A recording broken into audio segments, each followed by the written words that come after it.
funny. Okay, so I'm not going to play our music to start off because I hadn't decided quite what our music's going to be. I kind of like the one that we had talked about, but then we may switch to something else a little bit, like a quicker Yeah. thing. You mean, I mean, just us introducing us, and after we get done introducing ourselves, we can do a ship horn. Yeah. I want to do the whole ship horn thing. I'm on board. I think that's a good one. All right, I'll do the opening. All right. Hello, everyone. Of course, you're not sharing your screen anymore. I hate you. We're not doing this again. Well, I'm sorry, there's a delay. I'm sorry. All right. Can I have a hush in the crowd? Hello, everyone, and welcome to the inaugural episode of Carnival Cruising Podcastaways, the podcast where we talk about anything and everything cruising. My name is Trevor Shelby, and joining me on this cruise adventure is my good friend, Mr. Thomas Kennedy. How are you doing, Tom? I'm good. You said everything cruising. I thought we said it was going to be everything carnival cruising. Well, it is. This is everything carnival cruising related. Okay. Well, I mean, cruising says everything cruising. I need specifics here. Okay, Tom, fine. Hello, everyone, and welcome to the inaugural episode of Carnival Cruising Podcastaways, the podcast where we take... Dang you. All right, take 4. Oh, man. Hello, everyone, and welcome to the inaugural episode of Carnival Cruising Podcastaways, the podcast where we talk about anything and everything cruising. My name is Trevor Shelby, and joining me on this carnival cruising adventure is my good friend, Thomas Kennedy. How you doing, Tom? Love, exciting and new. I'm good. How you doing? I'm doing great. I really am. I'm so excited that we got this podcast finally going after all these days of talking about it. Yeah, all these weeks talking about it. I mean, this is not, and for those who are listening, this is not our first podcast together. We've done several, but we're just not funny enough to do funny podcasts, I don't think. Yeah, we're not. We're really not. I think it's fair that we should introduce ourselves just a little bit to everybody. So we are the Golden Boys of Carnival Cruising. That's what I like to call us. The Golden Boys. I like that. Yeah. I've been on a total of 10 cruises, and I actually introduced Tom to cruising. He's the sole reason he has fun on fun ships is because of me. And actually, I am going to kill you. It's the other way around. Tom actually introduced me to cruising, and I've never looked back vacation wise. I love it. I love cruising. There's nothing like it. I mean, you hit up several different ports, several different countries in a short amount of time. You may only get like a few hours, but you get a lot in those few hours. Yeah. And we get our money's worth in food. Mm-hmm. I eat like a hobbit. I pack that away. You all listening at home, you think he's joking. I've seen him eat 15 meals in one day. Just about. And I'm the bigger of the two of us too. But yeah, I've been on 10 cruises. My absolute favorite ship is the Magic. I've been married on a cruise, which is incredible. Yeah. Which I would have thought the Breeze would have been me, as that's the ship you got married on. Yeah. Well, don't bring that up. Yeah, I love the Magic. I love it. I love the magic too. You can't beat the magic, and I have a very special reason why I love the magic though. Yeah. Well, for me, it was my first ship. It was my first experience of getting on a cruise ship. Nothing beats that home feel, I guess you could say. Yeah, true. So, well, my name is Thomas. You can call me Buddha, TK, whatever you want. Just don't call me late for dinner. I've been on 8 cruises. I introduced Trevor to cruising, but he surpassed me. Little bastard. Now, my first cruise was on the Ecstasy, but the Magic is my favorite ship, purely because of what a very special thing, which will may be a topic later on in the series, but just know that it's a very special experience that I had on the Magic. And yeah, and I was Trevor's best man on at his wedding on the Breeze. So I was actually Trevor actually proposed on a Carnival cruise too, which I'm still mad he didn't take my proposal idea. With taking a submarine and some aquatic equipment and stuff like that, but it would have worked. I think it would have been expensive, Tom. I don't care. It was fine the way it happened. Okay. Which proposing and getting married on a cruise is always it's kind of a funny experience, and we'll actually get into some of that in another episode. So just explain what our podcast really is we dabble in a little bit of news. We are not a news podcast. Typically when we're recording these episodes, the news that we get, by the time you get it from us, it's a little old. It's safe to say. But because today is December 5th, we're recording, and we're not putting this out until the 18th. And then, and some of the news we're going to talk about is even older than that. It's just, there's other podcasts out there for news. If you want up to the date news on cruises and stuff, that's fine. We're not go to them. Yeah, we're not that. But if you want to stay relevant in what's going on, we'll have some information on that. Some top things that are going on in the cruising world. Well, Carnival cruising world, especially.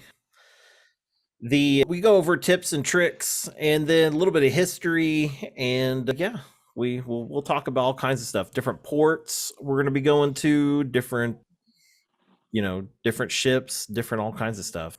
Maybe even cruises that we have planned. Yeah. Excursions, all that stuff. To kind of just jump right into it, news-wise, the Jubilee, which is the newest ship that's being built, it's going to be cruising out of Galveston in 2023. It's another XL class ship, and so it's like the Mardi Gras. And if it is like the Mardi Gras, if it's spec wise and everything is the same, it's going to have a maximum capacity of 6,500 guests. That's everyone's booked to capacity, basically. And it'll be the third ship with a roller coaster. Yeah, they'll have 2,000. They're gonna put the roller coaster on that too.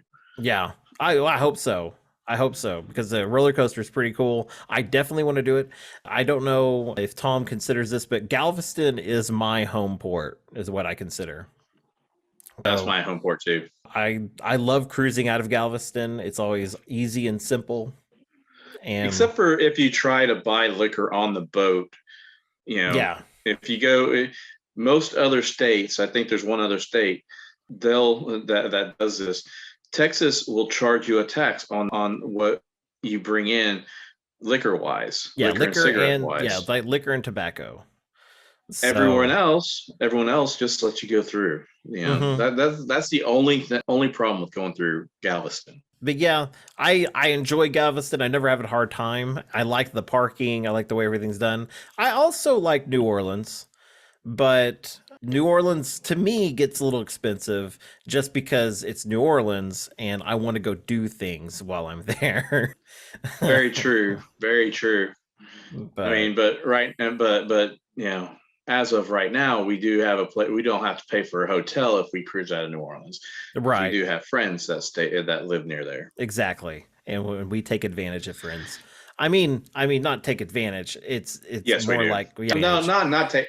We're using them. I mean, not using, yes. Anyways. borrowing their home. Yeah, exactly. So I think since Galveston is our home port, I think that since the Jubilee is the newest ship, I think we should be there at the whatever they do, the christening, the inaugural United States cruise. I believe we should be there. I think we should be honored guests, actually.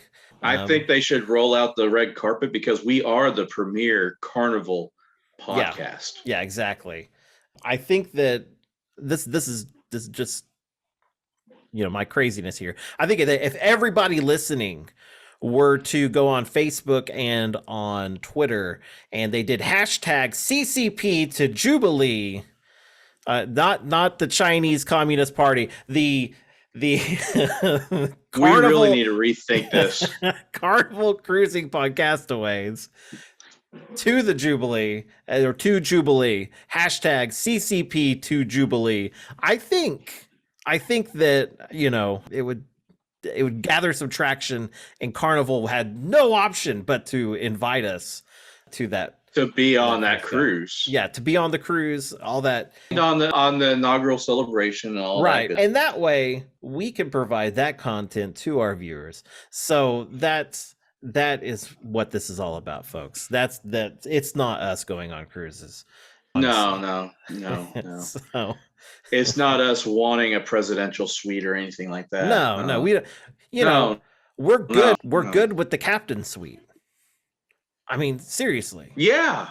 I mean, seriously, with the balcony on top of the bridge. Yeah. I mean, that's yeah. We're not asking too much. That's understandable. Remember, that's CCP to Jubilee. CCP to Jubilee, and to distance ourselves from the Chinese thing.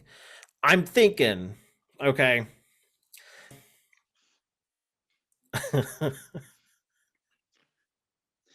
We really need to rethink the name. We'll have CCP in big bold letters. This could be a product of ours that we could put together. CCP, big bold letters.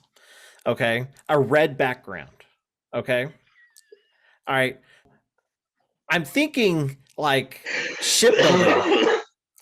We could have a hammer, a hammer, and a moon. Yeah, and a moon to signify the night sky on a cruise. We need to take this out. or it could be a partially eaten guy's burger. Either way. There we go. Yeah. That would signify everything. No, but for reals, we're gonna take CCP back. We're gonna make it good again. You guys better be ready for that.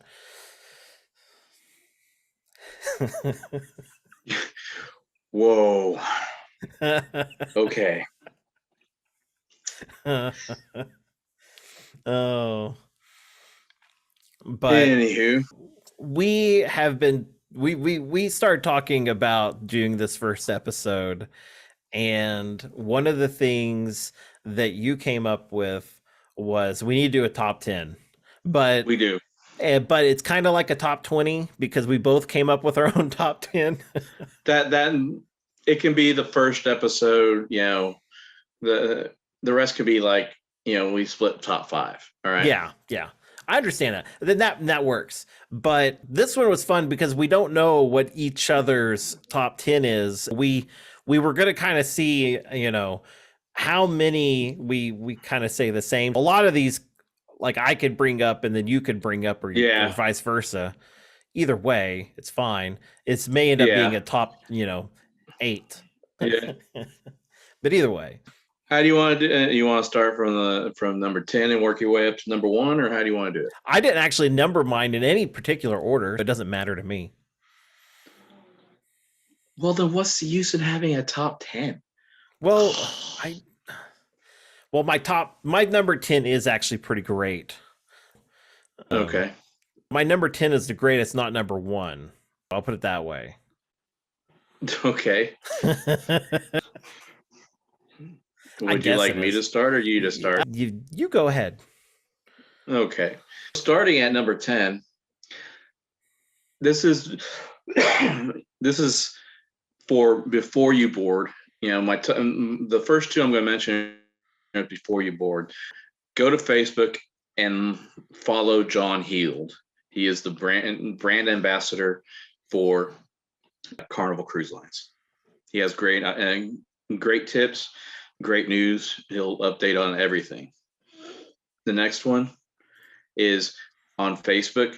Search the date and the ship you're going to cruise on. And usually there'll be one or two groups for that specific date of cruise. You can join that cruise group, and you know there's a ton of events you can usually get in on, like slot pools. Maybe they'll plan a cigar night, poker run. You know, things of those things. You know, things of that like that. It's really fun. Meet and greets. You don't have to go on the ship thinking you don't know anyone, especially if you're cruising by yourself. Now the rest are on the boat. When you first get on the boat, you can't go into your rooms. So grab yourself a guy's burger, you know, right off the bat. Just deliciousness right there. Or, you know, jump into the pool with your clothes on. That's number 4, right? I've actually never done that one. I have. It's but just know that if you're wearing black shorts, the pool is highly chlorinated and they will be brown by the end of the week. Number 5 is explore the ship. Find things that you want that are cool, like, you know, go find the casino, go find the Red Frog, go find any place that you might need, like the shops. Maybe you want a cool place to sit by yourself. Find a secret deck. That's my number 6. Find the secret decks. All of the ships have a secret deck I know where most of them are, and there's actually websites that you can go search where the secret decks are on these ships, and that's pretty cool. I like that. Number 7 is buy a drink. You know, get a drink of the day. There's nothing like starting your cruise off with a drink. Now, if you don't drink, they do have non-alcoholic drinks that you can get. They're like non-alcoholic cocktails. You know, you can get a soda or whatever. Then, you know, this is number 8. Make your reservation at any of the specialty. Why are you dancing? No reason. Make your reservation at the specialties restaurants, like the Steakhouse, the Cucina, Gigi's, you know, any of them that require reservations. Go ahead and make those as soon as you get on the boat, if you haven't already done it online. Number 9, unpack. Don't live out of your suitcase, because it's just so much. You're going to be living there for 4, 5, 6, 7, 8 days, sometimes up to 2 weeks. Might as well get comfortable. And then my number 1, turn your phone on airplane mode. Hey man, I missed one. Download the Hub app. That's like top 11.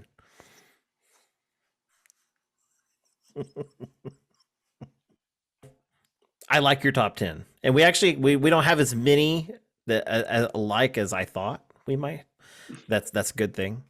I'm gonna start at number 1. My number 1 is get your key card.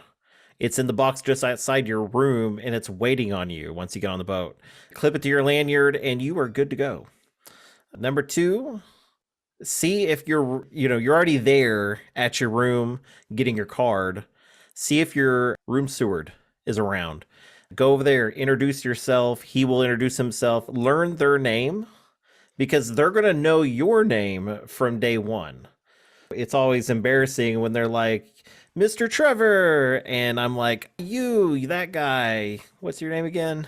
And he's taking the time to learn all of these people's names. You could have learned that one. That's just my thing. Number 3, make sure you have the Carnival Hub app installed on your phone. If you have not downloaded it, you can download it anytime on the ship's Wi-Fi. They've got it set up where even if the cruise has already started, all you do is connect to the Wi-Fi and you can download that Hub app onto your phone. Number 4, check where your muster station is. This is not a condiment. You're not putting it on your guy's burger. Right now, Carnival's doing a self-muster, which is awesome. And all you have to do is go to your station, check in, watch the employee put on their life jacket, and explain the process, and then you're good to go. Carnival will deactivate your sign and sell card if you do not go to your muster. Make sure you get there. Number 5, get a special meal. I avoid the buffet, and I typically go get either a guy's burger, a blue iguana burrito, or a entire 20 pizza over there at the 24-hour pizza. Then I go pick up a drink of the day. That's how I like to start my cruise, every cruise. The deck party. Go. It's a lot of fun. The kind of like what Tom said with dancing, do yourself a favor and participate in the deck party. You're going to have a ton of fun. Just get out there, dance. I have spent too many years on the sidelines watching people have fun. In my last cruise, I got out there, I boogie woogied, and I had no clue what I was doing. And which is a funny story that I'll tell real quickly, which is it's like the electric slide or something. I don't remember what it was. Anyways, we're sitting there dancing, and I'm like, I'm going to be smart. I'm going to be in the back because being in the back means I can watch everybody ahead of me and I can do the moves. And didn't realize this dance turns all the way around. And then when I'm in the back, that means I'm now in the front. I can't see anybody. And I was like, oh boy, just boogie woogie. It was a lot of fun though. Number 7, if you want to get like a spa pass, this is the time to do it.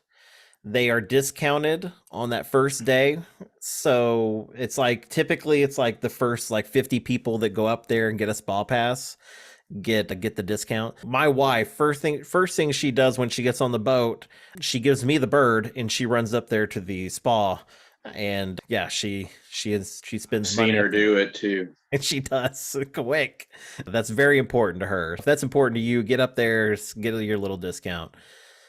Number 8, if you have connected to the ship's Wi-Fi, you might find that you can no longer connect to the internet.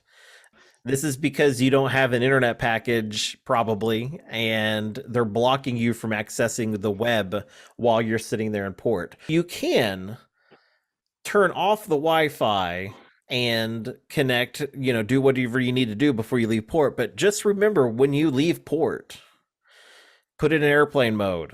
If you need Wi-Fi still, or if you need internet, you're going to have to get an internet package. You do not want to get those data charges while you're out at sea. Number 9, if you want some great deck photos, find the secret deck on your ship. This may take a little bit of pre-planning. Do some research on your ship, figure out where they are, where you need to go. There will be almost nobody there, and you'll have a perfect area to get up at the front of the boat, scream, "I'm the king of the world!" and take some great photos. I've done it. It's amazing. It's so I love it. Some of the secret decks are very cool at night too, and they'll freak you out Yeah. because there's So no light up there. no, absolutely zero. They got to see where they're going. And which is kind of weird to say it that way, but yeah, they got to see where they're going. There can't be any reflections. And then my number 10, the most important thing, and it's not whenever you get on the boat. This is actually for when you're getting off the boat. Get a or act actually didn't read this as I started talking, and it has nothing to do with that. That's another top whatever that I was getting ready for. My number 10 is get accustomed to the ship. Learn the deck plans early. You spend Yeah. less time feeling lost. By the end of your cruise, this will be your second home, and you will know every place on the ship. But early on, you're going to be lost. You're going to find Yeah, yourself very much completely so. turned around. You're going to be walking to the front of the ship only to realize you walk to the back of the ship. It happens. Especially when you're not up on the outer decks. I mean, Yeah. you don't know where you're going. You just start walking one direction. Well, and then even if you're on the upper decks, But it could all come down to how many, drink of the days you've had. So true. so anyways, learning the ship is important. There's a lot of good resources to do that. Go to YouTube. There's like a million people that just to take a video of them walking around the boat. You can look at the deck plans, you can look at everything. You can kind of put all that together and you should have a pretty good map in your head when you get on that boat of where you can go. Two honorable mentions though. One, when you're on the floor that your stateroom is in, odd does not mean you. Okay. Odd is what the number that your room ends on. That's why I could never find my room over there. Yep. So odd rooms are starboard side, even rooms are port side. So that's one way to know what side of the boat you're on and if you'll get to see pier runners. Yeah. Now, another thing, and this is very important because all Carnival ships run on ship time. Turn your GPS off on your phone because you do not want that to change time. Yes. Very dangerous. Yeah.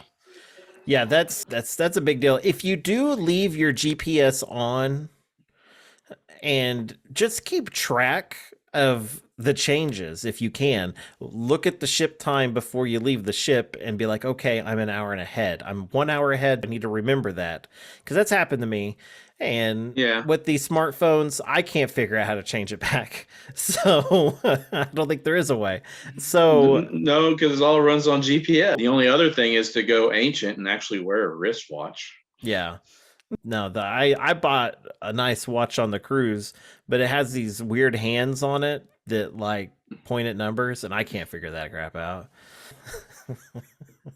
But it looks really good on my wrist. It does.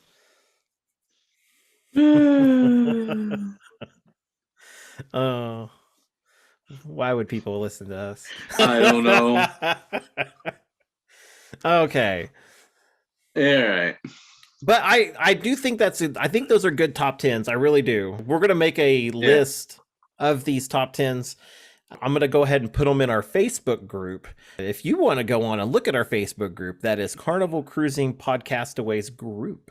We also have a page. So check those out.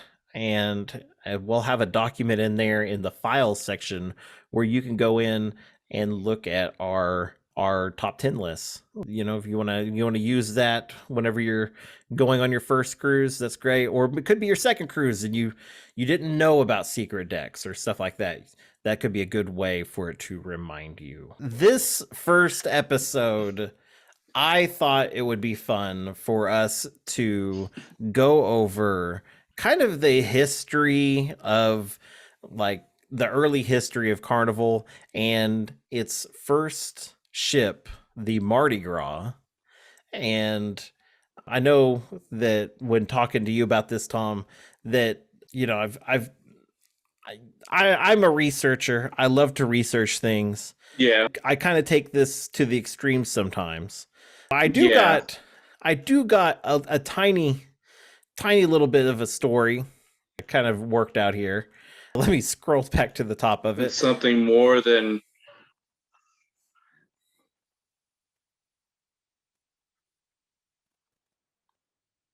Something more than what? so it's something more than what we talked about earlier. Maybe. Like, okay, I got a lot of stuff so that I found out. So I'm going to kind of tell this story, and you can feel free to interrupt me at any point and ask me a question. I probably won't know it, but I'll lie at my best. We talked about, what are you doing? I'm grabbing my phone. I'm grabbing my phone. The Carnival Mardi Gras was the what that's Carnival's first ship. I'm going to go ahead and tell this story, and the way I kind of wrote it here. I started at the very beginning with the founder of Carnival, because I think it's only fitting that we kind of tell his story too, because this ship is kind of unique in a way, and the way they kind of acquired It it. is. I mean, it has a rich history before Carnival too. Yes. Yes, and so it's I don't know. It's the ship's unique. Ted Arison is very unique. I think that it all kind of comes together. Ted Arison is the founder of Carnival Cruise Lines. He started it all. He was the kind of guy who had a strong work ethic and principles that he just like lived by. He stuck to those. Before he was cruising on the fun ships, he was fighting in the trenches of World War II. He actually enlisted in the Jewish Brigade and was a part of the British Army, and he fought in Italy. After World War II, Ted actually joined the Israel Defense Force and served as an officer during the Arab Israel during the Arab-Israeli War in 1948. And when he departed from there, he was a lieutenant colonel. Yeah, Ted immigrated to the United States from Tel Aviv and managed a shipping company for a few years. And that's when he decided he's starting Carnival. No, I'm just kidding. He actually co-founded Norwegian Cruise Lines. Well, And that's pretty cool. I mean, that's kind of understandable considering they are now a part of under the umbrella of Carnival Corp. are they? Yeah. I I think Norwegian's completely separate. Hold on a second. Keep going. Okay. Keep going. So, okay, he would stay with Norwegian for about 6 years and then part ways with the company. By this time, Ted was ready to go out on his own, and with the backing of a another guy, he was a financial backer. They started Carnival Cruise Lines. In 1972, Canadian Pacific was trying to unload the cruise ship, the Empress of Canada, and the Shaw Seville line, which was another ship line, was actually interested in buying that ship, but they were having financial troubles and they passed on purchasing it. This opened the door for other buyers for that boat, and Ted and his newly founded Carnival Cruise Line took a look at it as a potential buy. There were several ships on the market, but one thing that the Empress of Canada had that the other vessels did not was that this ship was well maintained and had several amenities that Carnival was looking for, which is like total air conditioning, bathrooms in each stateroom, an indoor pool, and cinema. That's cool. Now you are right. Norwegian is its own entity. I do apologize. Yeah, no, it's fine. So Carnival purchased the Empress of Canada and immediately renamed her to the Mardi Gras. The ship renaming and refitting was pretty simple at first. All it took was a few coats of paint, and they were ready to set sail. While this was all going on, Carnival set up tours on that ship in Miami for 50 cents, and the money actually went to the children's hospital. Kind of, starting off, in a good way. It's kind of like the cruise for St. Jude's and all that stuff that they do now. Yeah. It really shows, what they were all about in the beginning, that's still a thing that goes on today. Yeah. They're giving nature and stuff like that. That's amazing. Carnival started taking out advertisements in the paper with its first branded tagline, "The Golden Fleet." I would like to call this the Golden Fleet era. This is a short era, according to the article that I read from Smart Business. The Fun Ship's branding began just 2 years later. The person that's responsible for that was Bob Dickinson, the former Carnival president and CEO. Nice. Actually, a funny quote from Bob was about the change was that nothing on the Mardi Gras was golden and they only had one ship. There was no fleet. Also, Fleet was a company that made enemas. It didn't register with the public very well. Yeah. I don't think I would. No. Yeah. No. One of the first performers booked to entertain guests on the Mardi Gras was Sally Russell. I actually had a very difficult time figuring out who Sally is. And Tom, you can testify to this. When I get set on something and I want to find something out, I don't stop researching. You will find more and more it somehow. When I first Googled her name, all I could find was this restaurant in Miami named Sally Russell. And I was like, that's not right. I did some more digging. And after about an hour, I found a news article from 1975 in the Miami News about Sally Russell. It turns out when I found that restaurant, the Sally Russell, I was closer than I thought. Sally and her husband owned that restaurant. She had a bad car accident in the mid-1960s, and it almost cut her singing career short. Staying in Miami and opening the restaurant was kind of like her rehab. And it was something that she enjoyed doing while healing up and getting back on her feet.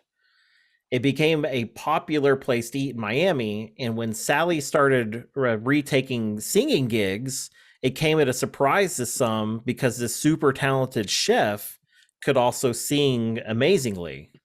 She even actually found news articles where she catered events and then also performed at them. Like, no joke. She's like doing double duty. Cool. Yeah. No one would do that now. You couldn't pay a caterer enough to do that. It's cool to see what performers. Anyways, it was good to see what performers they were booking at the time. Use your words. I was stumbling. The itinerary was pretty well set for each cruise. The Mardi Gras would be stopping in St. Thomas, San Juan, and Montego Bay. So we come to the first ever Carnival cruise. The Mardi Gras is leaving Miami on March 12th, 1972, when suddenly they're not. They drove the boat straight into a sandbar on their way out of port.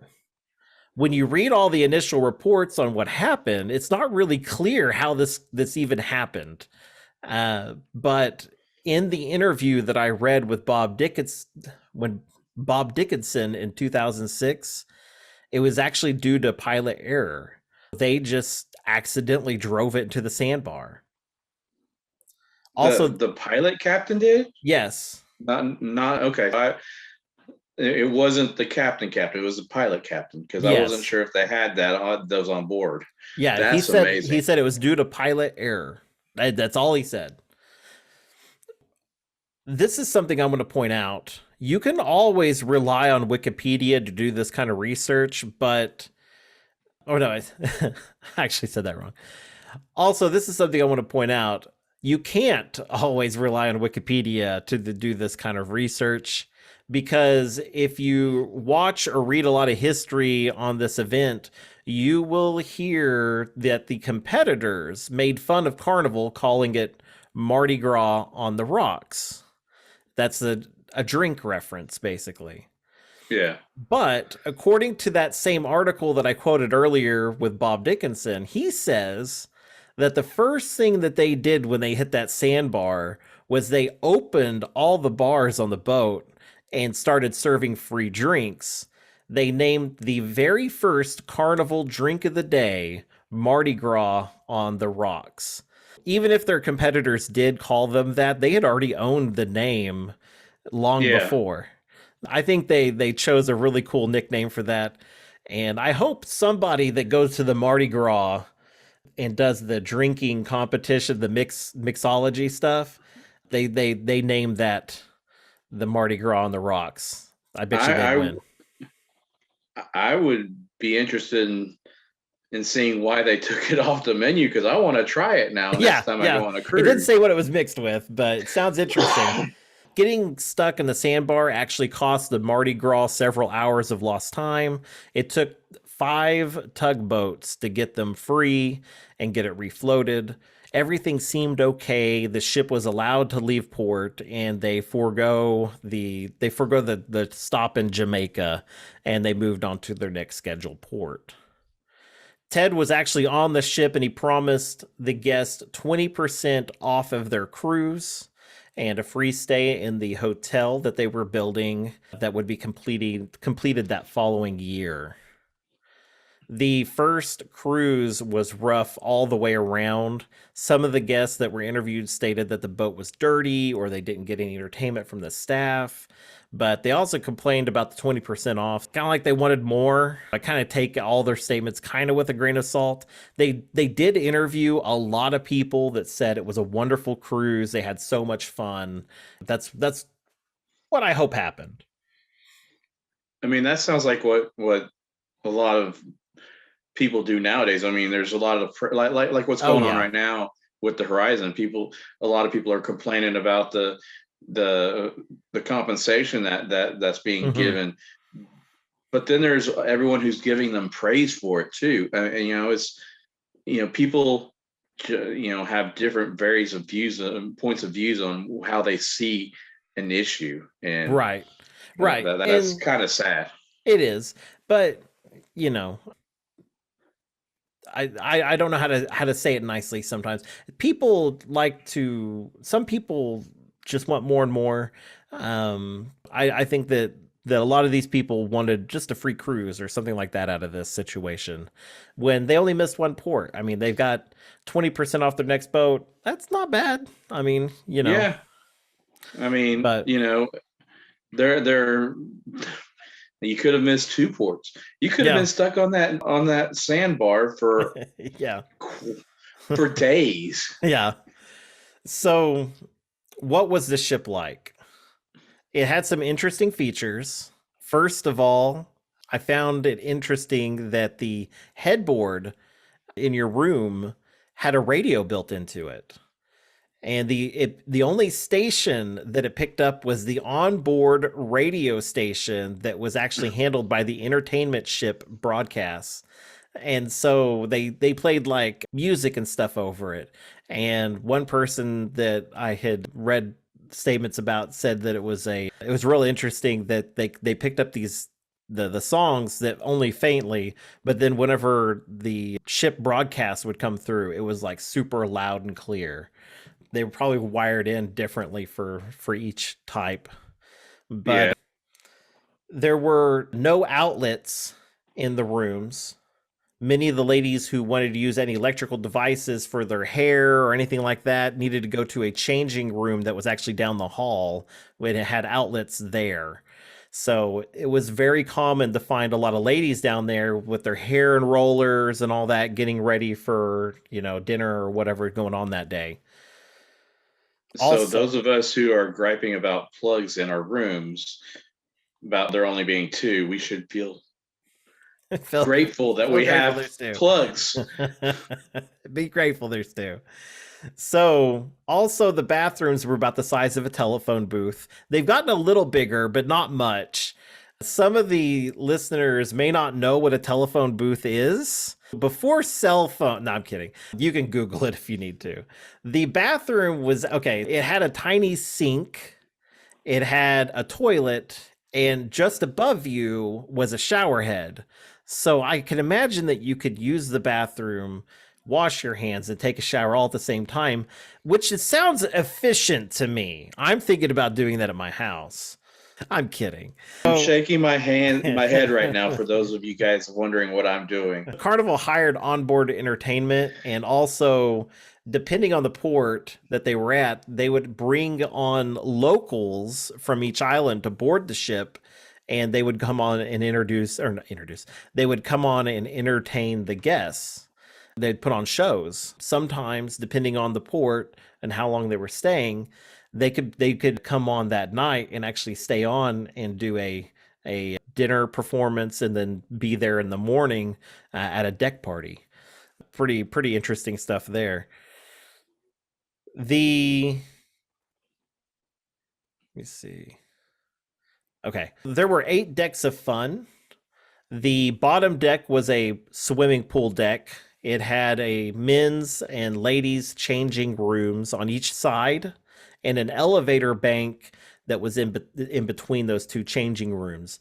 And then that all connected to the swimming pool. It wasn't a very big swimming pool, but it was there. The pictures that I've seen actually came from the Empress of Canada. I don't know if they kept the paintings and stuff up on the wall on the tile, but it had like a beach-like scene, and it was very interesting seeing that painted on tile around the pool. Yeah, The I mean, the it would be interesting. the next deck was it had the flamingo dining room, and the rest of that deck was cabins. The original Empress of Canada actually had 2 dining rooms on this floor. One was a first class dining room, which was real small, and then the other one was a tourist class. But Carnival did away with the classes, and they scrapped that smaller one to build more rooms. They had just that one large dining room. The third deck was called the main deck, and it contained cabins and a 200-ish seat cinema, depending on the era. I counted the seats, so it 200-ish is what I came up with. 200 ish. It took me a while to count. So and I wasn't going to see if that was constant through the years, but whenever it first started sailing, that's how many seats were in that cinema, and it ran first run shows, first run movies. Really? Yeah.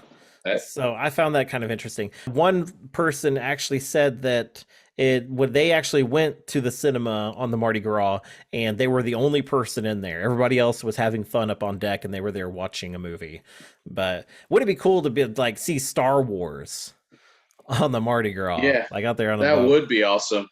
Well, I mean, let's see here. Star Wars came out in 77. How long did this ship was the It's ship with Carnival? 72 to 93, so Okay.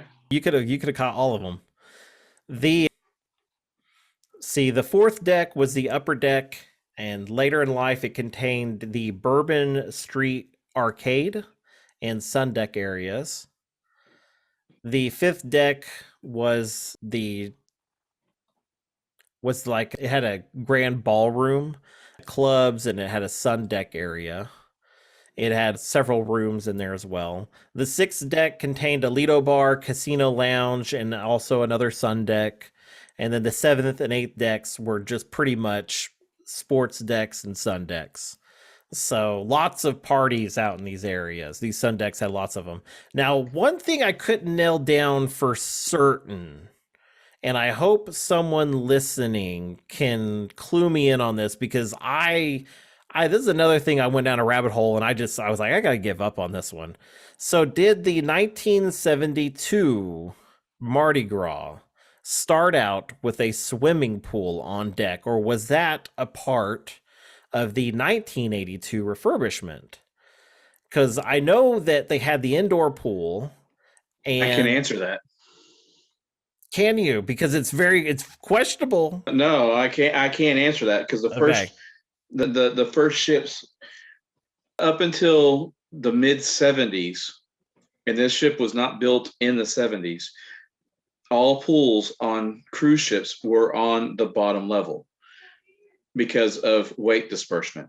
I Because if you have it on the top, it makes it top heavy, so they have to put more stabilizers at the bottom. So that's the reason why they started putting them on the top, is because they came up with new ways of stabilizing the ship to make it not as top heavy, and that didn't happen until the 70s. So it was during the upgrade. well, and I understand that, but the reason I question it is because there are like model builders and stuff that have remade the ship on tiny size, and they did the Empress of Canada with a pool on top.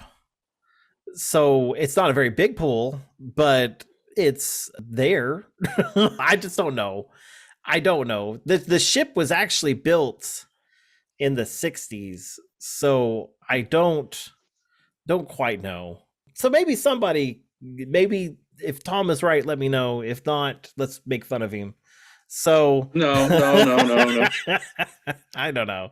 But See, yeah, somebody out there, somebody might have actually cruised on the Empress of Canada. Could clue us in on that one. So yeah, that's the reason why when there's matching hot tubs on both sides of the ship too. It balances it out, and it's not as top heavy. well, I can tell you this for sure. Carnival lost over $8 million their first year of operation. They were cruising in the beginning at like 40% capacity.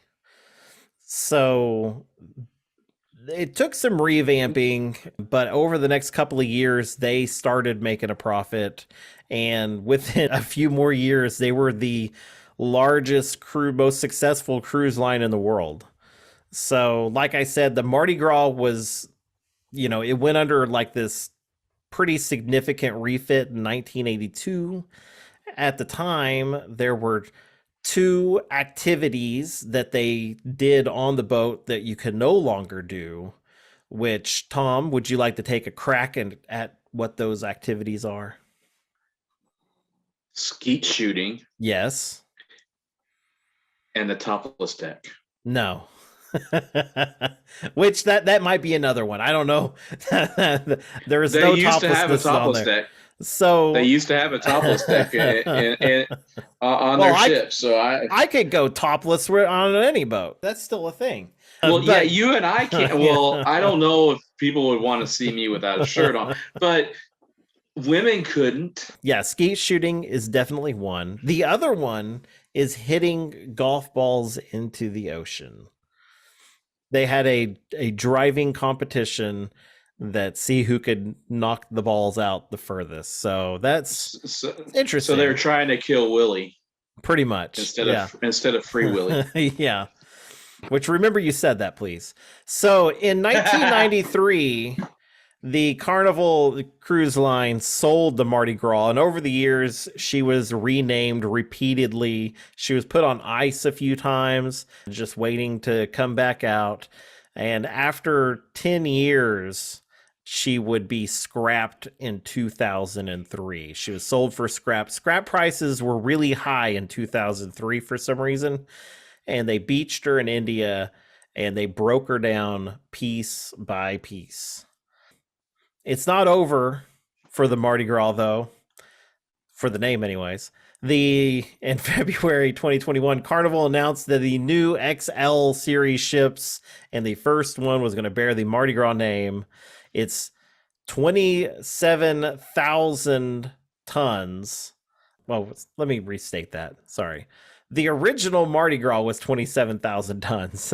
The new 2021 Mardi Gras is 181,000 tons, making it 6 times heavier than the original ship. So, yeah, she came back busting. So, I, Don't ever use that language again. So it's great. So I do got some fun facts about the Mardi Gras. So you ready to hear these? Yeah. So when the Mardi Gras was still the Empress of Canada in 1968, it actually struck a whale and impaled it.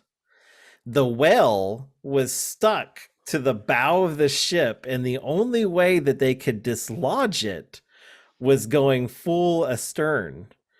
And it finally dislodged. I'm not joking. Oh. Yeah. This is another good one. Ted Arison, this has nothing to do with Carnival, by the way, besides Ted. Okay. Ted Arison was the majority investor in the Miami Heat. He was solely responsible for that team's existence. They said and that's why Shaq is the CFO now. Yeah. So they said that after that first press conference, he was laughing in the elevator because they had actually kind of twisted his arm because he was the most wealthy of the investors. So he was kind of like the main guy. So he was considered like the owner. He was the face of the team on the owner side. And so, but yeah, they did this interview. They introduce him as like the owner, and he leaves this press conference. He gets in the elevator with all the other investors and he's laughing, and they're like, "Why are you laughing?" And he goes, "I don't even like basketball." So he didn't buy the team for himself.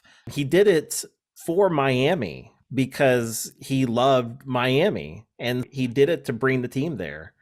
I thought that was pretty interesting. He wanted to give back in a way.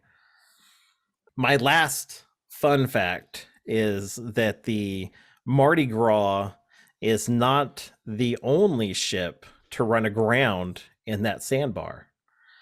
The Bahama Star also did the exact same thing, but instead of getting free within hours, the Bahama Star was stuck there for an entire week. Holy cow. And that happened, like 2 years before. Maybe they should, make sure that the pilot captains know about that sandbar. Yeah. You would think they knew about it, Yeah. But, if it's their I don't know. Maybe it's their first day.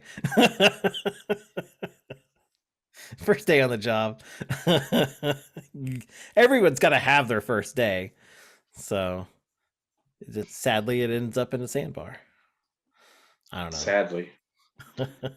So, yeah. That is not bad. The full history of the Mardi Gras, start to finish. A lot of fun. I will actually have a little video put together here soon that we'll be putting on our YouTube page and on our Facebook page that is going to be all about the Mardi Gras, and it's going to be a fun watch, so definitely go over there, check it out. It'll have a little bit more information and some good music, so check it out. Cool. What's with the face? I didn't write anything else after this. I don't know what to do. Well, thank you very much. Thank you guys for listening, and we will be with you next time on the Carnival Cruisers Podcastaways. See ya. I like it. I think what's worth the face. You're worrying me there for a second. Dude. Yeah, I know. I think we should say something. Well, no, we kind of did. No, we're good. We're good. Good. So, okay. I'm going to end this meeting and get this saving, okay? Okay. When do you want to start the next one? Do you want to start it? Do you still want to do 2 today? You're not feeling it? I'm not feeling it because I think we laughed ourselves out. I think we did beforehand. So I am a little. I mean, this was a good. I think this is a good episode. We just kind of laughed ourselves out. Mm-hmm. So maybe we'll shoot for tomorrow, or okay. Well, no, I got to go do something tomorrow. Sometime this next week. Yeah, sometime next week. So So if not Tuesday, Wednesday, Thursday, Friday, one of these days. one of those days. We Yeah. got it. All Okay, right, cool. cool. All right. All right. Bye.